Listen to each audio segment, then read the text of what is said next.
My beloved child, stop for a moment. I know you are still scrolling. I know your thumb is already preparing to move past this, the way it has moved past 100 other things tonight. But I am asking you, gently, to pause. Not forever, not for an hour, just for the next few minutes. Because there is something I need to say to you, and it only works if you are still. You are not still very often, are you? Your body might stop. You sit down at the end of the day. You lie in bed. You pull the covers up. But your mind does not stop with you. It keeps running. It has been running all day, and it will not take the hint that the day is over. It is still solving, still planning, still scanning the edges of your life for the next problem it needs to prepare for. Right now, even as you hear these words, part of your mind is somewhere else. Part of it is on tomorrow. Part of it is on a conversation you had earlier today that you are not sure went the way it should have. Part of it is calculating something, some bill, some schedule, some decision that has been sitting on your plate for weeks, and you still do not know the right answer. I know that mind. I know how it works because I made it. And tonight, I am asking it to rest. Not to solve one more thing. Not to figure anything out. Not to prepare for anything. Just to listen. Just to be here in this moment with me. And let the rest of the world wait. It will wait. I promise you. Every problem that exists right now will still exist in 30 minutes. Nothing will collapse because you paused. Nothing will fall apart because you stopped scanning and solving and anticipating for a little while. The world has survived every night you have ever slept through, and it will survive this one too. So let it wait and be here. My child, I want to talk to you about what tonight has been like for you, not what you told anyone it was like, what it has actually been like inside the walls of your own mind. You finished your responsibilities. Maybe all of them, maybe most of them. You did the things that were expected of you and probably a few things that were not expected, but that you did anyway, because you saw they needed to be done. And you have never been very good at seeing a need and walking past it. You answered the messages. You made the decisions that could not wait. You managed something, solved something, endured something that required more energy than it looked like from the outside. And then the day ended. But you did not end with it. The day closed its doors and turned off its lights and went to sleep. But your mind refused to follow. It took everything from the day, every unresolved question, every half-finished concern, every moment where you were not sure you handled it right, and it brought all of it into the evening with you. Like a student who cannot stop studying even after the exam is over, reviewing answers they cannot change, circling questions that have already been graded. That is where you are right now. Reviewing a day that is already finished. Preparing for a day that has not started. And somewhere in between those two things, the present moment is slipping past you unnoticed.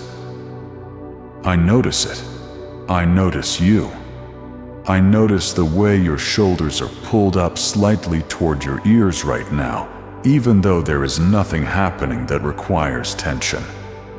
I notice the way your jaw is set, probably tighter than you realize, holding pressure that has nothing to do with this moment, and everything to do with the weight of thoughts you have been chewing on since this morning. You can unclench your jaw right now, gently. Just let it drop a fraction. Let your tongue fall away from the roof of your mouth. You were pressing it there without knowing it.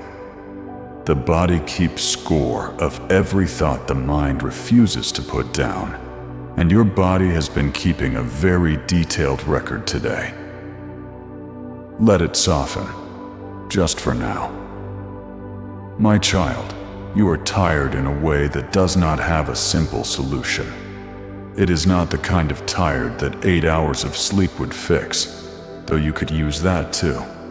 It is a mental tiredness, a cognitive weariness that comes from making too many decisions, thinking too many steps ahead, anticipating too many outcomes for too many people over too many days without a break. You have been thinking for everyone.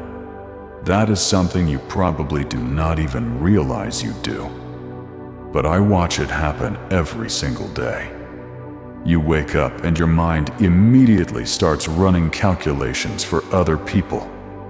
What does this person need today? What is that person going to feel if I say this? What is the most efficient way to get through the next 12 hours without anything falling apart for anyone who depends on me? You think ahead so that others do not have to. You anticipate problems so that others never encounter them. You plan the logistics, manage the emotions, smooth the transitions, and handle the things that would become crises if you were not 3 steps ahead of them at all times. And nobody asked you to do most of it. You volunteered, quietly, without announcement, because you are the kind of person who sees what needs to be done and does it before it becomes someone else's burden. And that is a beautiful quality. I mean that. It is one of the things about you that moves me most. But it is also the thing that is exhausting you, because there is a cost to being the person who thinks for everyone.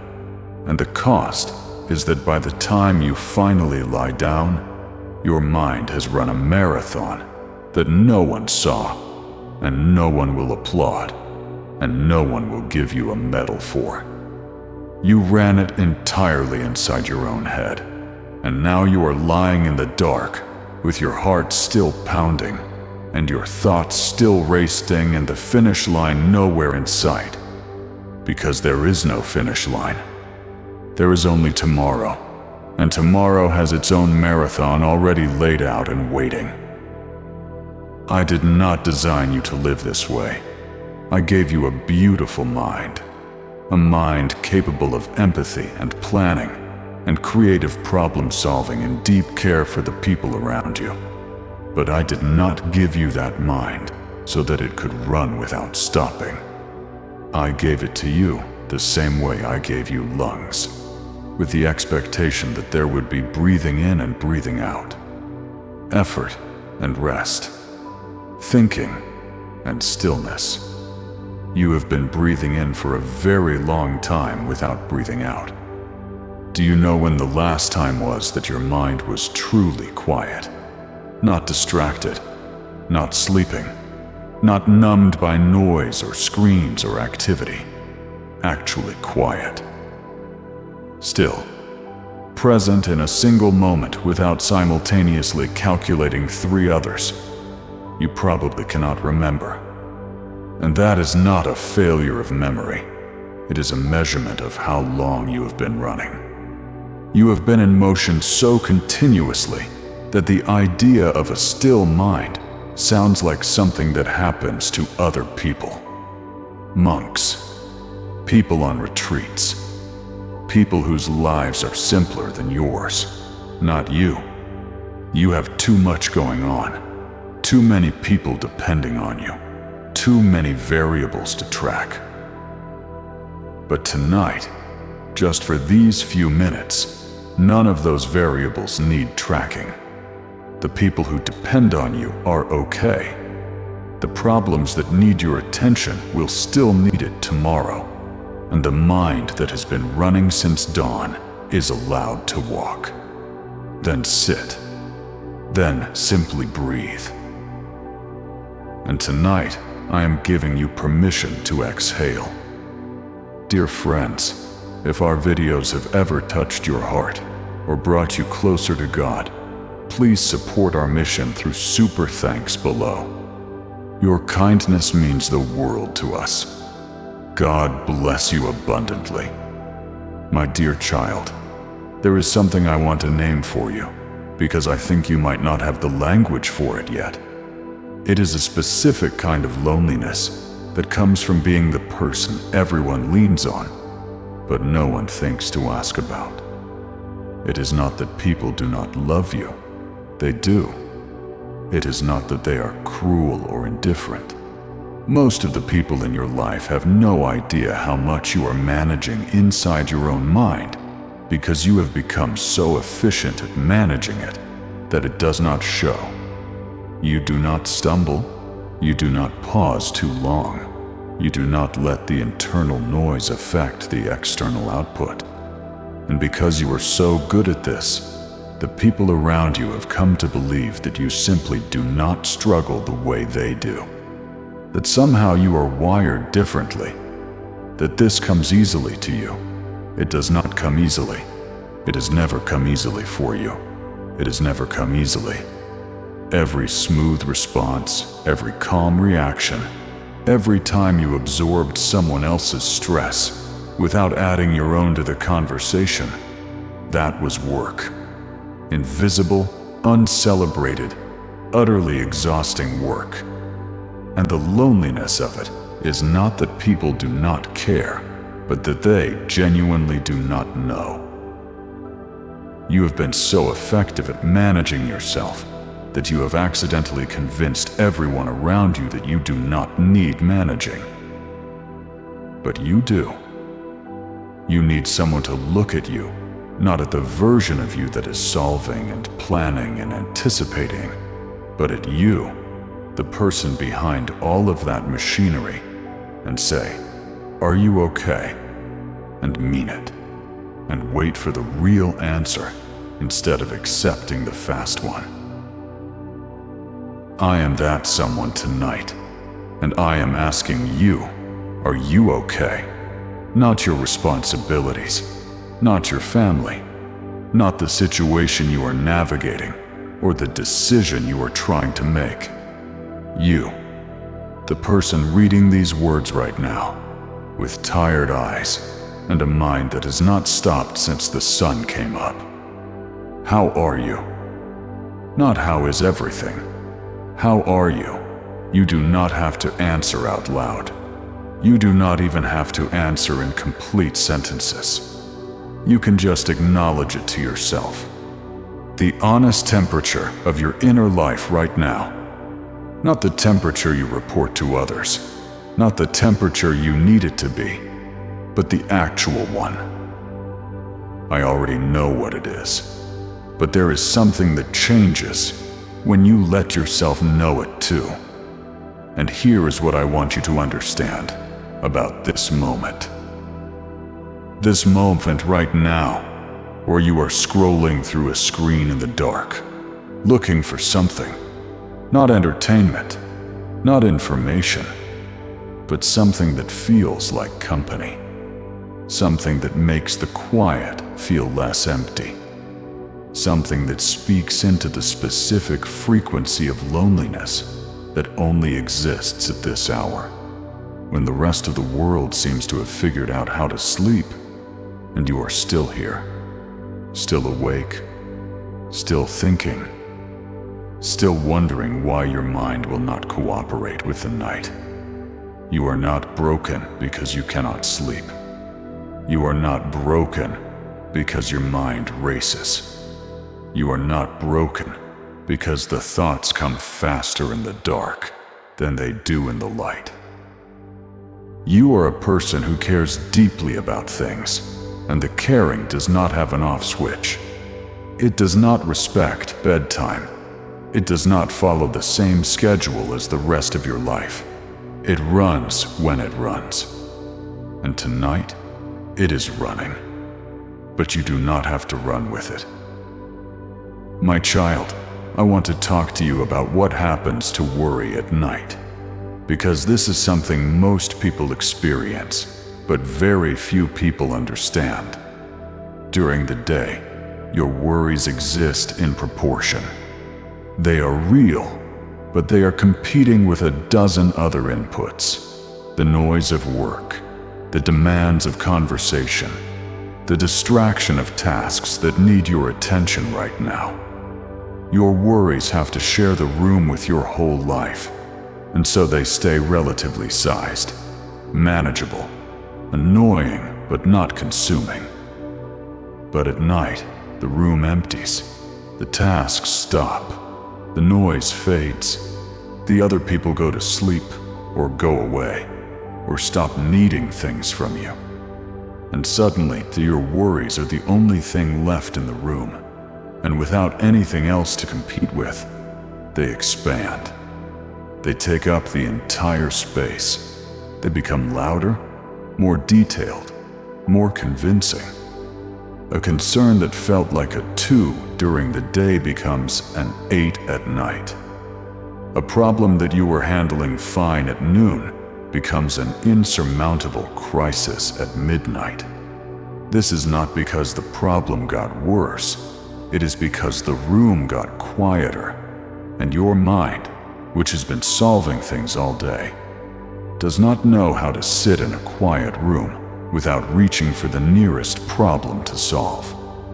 So it grabs whatever is available, often the thing you are most afraid of, and begins working on it. Not because the work is productive, not because midnight is a good time to solve complex emotional or financial or relational problems, but because your mind does not know what else to do with stillness. It has been in motion for so long that stillness feels like a malfunction. It is not a malfunction, it is rest. And your mind has forgotten the difference. I want to teach you something tonight. Not a lesson, not a principle, something simpler than that. I want to teach you what it feels like to let a thought pass through you without chasing it. Right now, there is probably a thought tugging at you. Something about tomorrow, something about money, something about a relationship, something about your health, something about whether you are doing enough, being enough, keeping up enough. It is right there, pulling at the edge of your attention, asking you to engage with it, to follow it down the hallway of what-ifs and worst cases. Do not follow it. I know how strange that feels. I know your mind is telling you that if you do not think about this now, you might forget it, or you might be unprepared, or something might go wrong that you could have prevented if you had just spent another 20 minutes turning it over. But that is not wisdom. That is anxiety wearing the uniform of responsibility.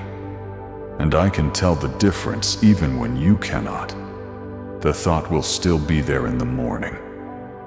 And in the morning, you will have daylight and energy and perspective and resources that you do not have right now. Right now, you have a tired mind and a dark room, and the exaggerated proportions that nighttime gives to every concern. This is not the time to solve. This is the time to rest. Let the thought pass, like a cloud moving across the sky of your mind. You can see it. You can acknowledge that it is there. But you do not have to climb into it. You do not have to become it. You can watch it move and let it go, and trust that the sky is still there behind it, wide and open and not falling. The sky is not falling. I know it feels like it might be, but it is not. And here is something else I want you to hear. The guilt you feel right now about resting, that is not conviction. That is not wisdom. That is the residue of a life that taught you your worth is measured by your output. Somewhere along the way, someone or something convinced you that pausing is the same as failing.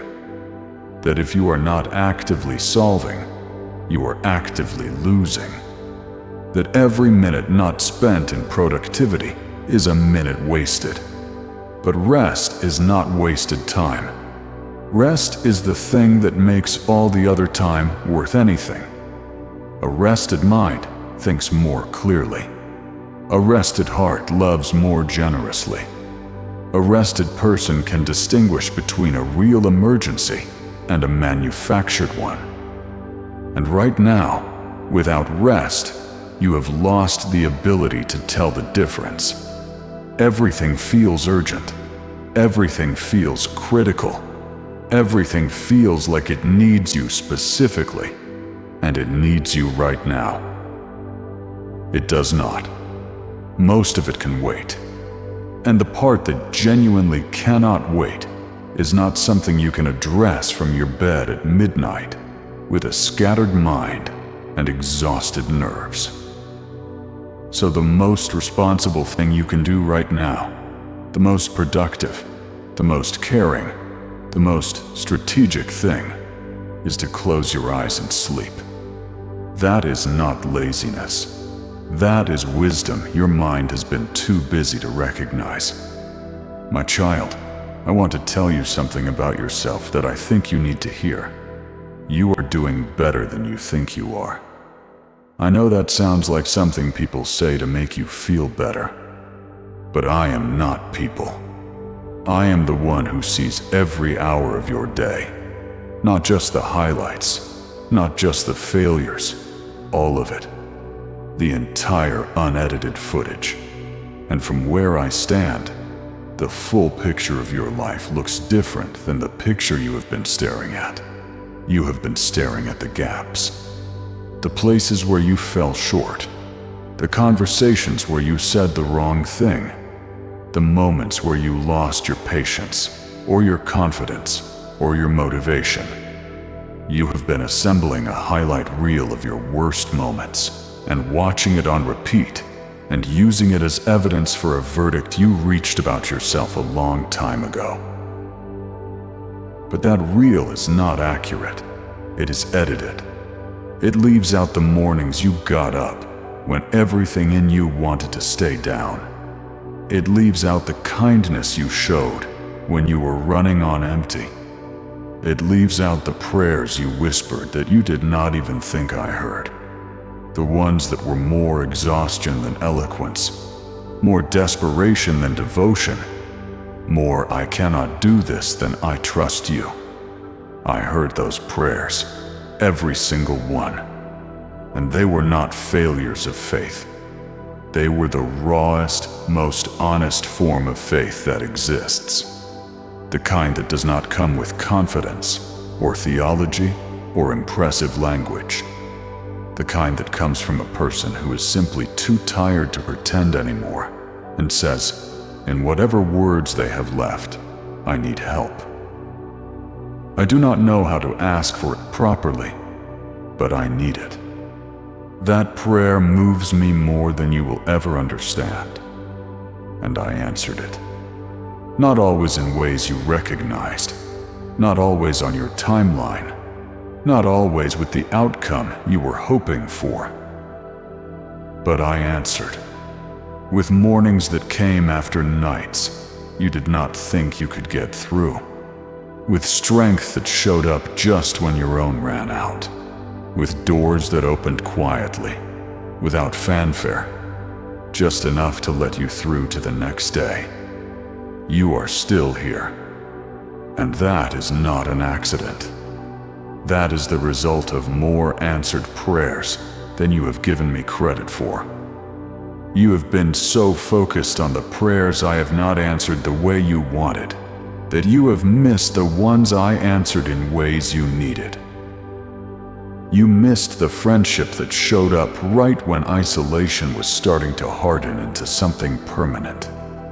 You missed the timing of the phone call that came on the day you were closest to breaking.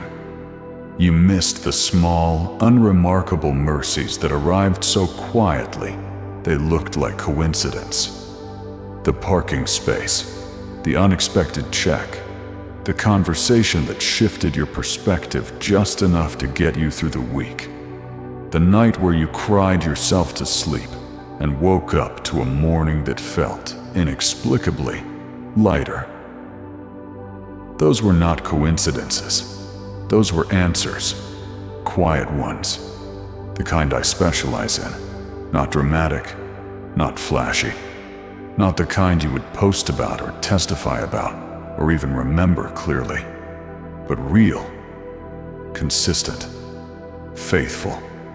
The kind of answers that only make sense when you look back months later and realize the thread was there the whole time, holding things together in ways you could not see while you were in the middle of it. I have been holding your life together, in the middle of it, even when you could not feel my presence, even when your prayers felt like they were disappearing into silence. They were not disappearing. They were arriving. Everyone. My child, it is getting late now. I can feel the heaviness in your eyes and the slowing of your thoughts. Your mind is still reaching for things, still trying to organize tomorrow before tonight is finished. But the reaching is slower now. Weaker. Like a hand that has been grasping all day and is finally losing its insistence. Let it loose. Let the thoughts slow. Let the planning stop. Let tomorrow be tomorrow's problem with tomorrow's energy, and tomorrow's version of you, who will be rested and clearer and more capable than the version that is trying to handle it right now, from underneath a blanket in the dark. You do not have to figure it all out tonight. I know that sentence might be the hardest one for you to accept in this entire conversation, because figuring it out is what you do. It is how you survive. It is how you have kept everything together for this long. By thinking ahead, by anticipating, by never letting yourself be caught off guard. And the suggestion that you could just stop figuring, even for a few hours, feels reckless to you. It feels like dropping your guard in a world that has punished you for dropping your guard before. But you are not dropping your guard. You are being guarded. By me. The same way I have guarded you every other night, including the ones you were too worried to notice. Nothing that is meant for you will be lost because you slept. Nothing that matters will disappear because you closed your eyes. Nothing in your life is so fragile that it requires your constant mental surveillance to survive the night. The things I have built for you are more durable than that. And the things I have not built for you, the things that feel like they could crumble at any moment, those were never yours to maintain in the first place. I know that is hard to hear. You have been maintaining things that were never your assignment for so long that the maintenance has become part of your identity. You do not know who you are without the worry. You do not know what your mind would do without the constant scanning. You are afraid that if you stopped thinking about everything, you would stop mattering. But your value was never in your usefulness. It was never in your ability to anticipate and solve and manage. Those are things you do. They are not who you are. Who you are is the person I loved before you ever solved a single problem. Before you were competent. Before you were needed. Before you were the one everyone leaned on. I loved you when you had nothing to offer me but your existence. And that has not changed. You could stop solving tomorrow. You could forget every plan, miss every deadline, drop every responsibility. And I would love you exactly the same. Not because those things do not matter. They do. But because my love for you was never based on your performance. It was based on you, and you are still here. Tired and overthinking and scrolling through the night looking for something that would make the noise in your head quieter. And you found this. Or maybe this found you. I will let you decide which one feels more true. But either way, you are here now, and I am here. And for the next few minutes, nothing else needs to happen. No problems need solving. No decisions need making. No one needs you to be anything other than exactly what you are right now, which is a tired person who needs to hear that it is safe to stop. It is safe to stop. It has always been safe. You just did not believe it because the last time you stopped, something went wrong, and you decided that the stopping was the cause. It was not. Things go wrong whether you are watching or not. The difference is that when you are rested, you handle them better. When you are exhausted, everything is an emergency. When you are rested, you can see the difference between an actual crisis and a worry that inflated itself in the dark. Sleep is not irresponsible. Rest is not weakness. Closing your eyes is not giving up. It is the single most productive thing you can do right now. Because the version of you that wakes up tomorrow morning after a night of actual rest is worth more to every person in your life and every problem on your plate than the version of you that stayed up for 3 more hours worrying about things it could not change. You have been treating rest like a reward you have not earned, like something you get after you finish. But you never finish. There is always one more email, one more worry, one more thing that could be done or planned or prevented. And if you wait until everything is resolved before you allow yourself to rest, you will never rest, because life does not resolve.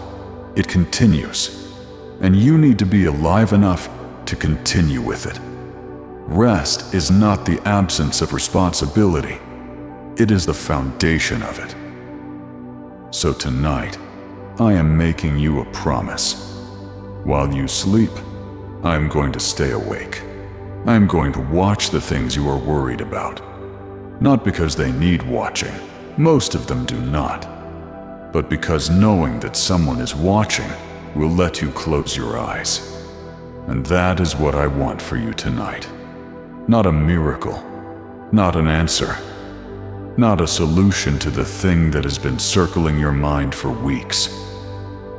Just sleep. Deep, uninterrupted, unworried sleep. The kind where you wake up and the first thing you feel is not dread, but quiet. Where the morning light comes through the window, and for the first few seconds, before the day starts loading its demands, there is just peace. Simple, physical, undramatic peace. The kind your body has been begging for, and your mind has been refusing to allow. Let me handle the night. You have handled enough today. You have thought enough today. You have solved enough, planned enough, anticipated enough, worried enough. Let the day be finished. Let your mind agree with what your body has been telling it for hours. That it is time. That you have done all you can do with today. And the rest belongs to sleep, and to me, and to the mercy of a new morning that has not been written yet, and does not need to be written tonight. Close your eyes when you are ready. Not because I told you to, because you finally believe that it is safe, and if your mind tries to start up again, if it reaches for one more worry, one more scenario, one more what if, speak to it the way you would speak to a child who is fighting sleep. Gently, firmly, without anger. Not tonight. We will think about that tomorrow. And then let the stillness come. It will feel unfamiliar at first, like sitting in a room that has been noisy for so long that the silence sounds louder than the noise. but stay in it. The silence will soften. Your breathing will deepen. Your thoughts will slow from a sprint to a walk to a drift. And somewhere in that drift, between the last conscious thought and the first moment of sleep, there is a space that most people pass through too quickly to notice. I am in that space. I have always been there, in the doorway between your waking and your sleeping, standing watch, making sure the transition is safe. You have passed through it thousands of times, without knowing I was there. But I was, every night, every single night of your life. And I am here now. Rest, my child. Let the thoughts go quiet. Let the worries wait for morning. Let your mind do the one thing it has been refusing to do all day. Be still. You have earned this stillness, not through perfection, not through productivity, not through being enough. You have earned it simply by being alive and by getting through another day in a world that asks too much of gentle people. And you are gentle, even when you do not feel it, even when the world has required you to be hard. Underneath all of that, you are gentle. And gentle things need rest more than most. So rest. Close your eyes before you scroll to the next thing. That is all I am asking tonight. 10 seconds of closed eyes and a quiet mind, and the knowledge that someone who loves you is watching over the night. That is enough. Amen.